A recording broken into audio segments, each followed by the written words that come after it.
'Twas the night before Christmas, and all through the house, not a creature was stirring, not even a mouse. The stockings were hung by the chimney with care, in hopes that St. Nicholas would soon be there. The children were nestled, all snug in their beds, and visions of sugar plum fairies danced in their heads. And Mom in her kerchief, and I in my cap, had just settled our brains for a long winter's nap. When out on the lawn arose such a clatter, I sprang from my bed to see what was the matter. Away from the window, I flew like a flash, tore open the shutters, threw up the sash. The moon on the breast of the new fallen snow gave the lust of midday to the objects below. When what to my wondering eyes should appear but a miniature sleigh and 8 tiny reindeer, with a little old driver so lively and quick.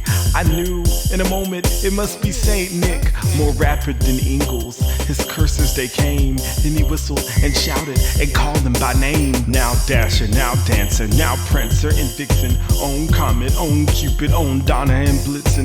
To the top of the porch, to the top of the wall. Now dash away, dash away, dash away all. As the dry leaves that before the wild hurricane fly, when they meet with an obstacle, mount to the sky. So up on the housetop, the coursers they flew, with a sleigh full of toys and St. Nicholas too. And then, in the twinkling, I heard on the roof the panting and pawing of each little hoof. As I drew in my head and was turning around, down the chimney St. Nicholas came with a bound. He was dressed in all fur from his head to his foot, and his clothes were all tarnished with ashes and soot.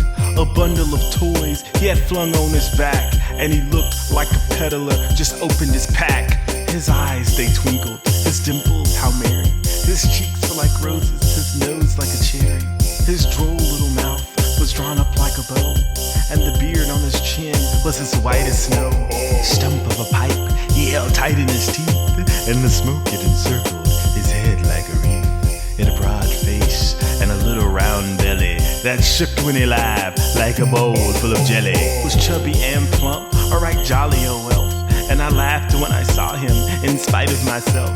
And a wink of the eye, a twist of his head, soon gave me to know I had nothing to dread. He spoke not a word, he went straight to his work, and filled all the stockings and turned with a jerk, and laying his finger aside of his nose and giving a nod up the chimney he rose. He sprang to his sleigh, to his team gave a whistle, and away they all flew like the down of a thistle.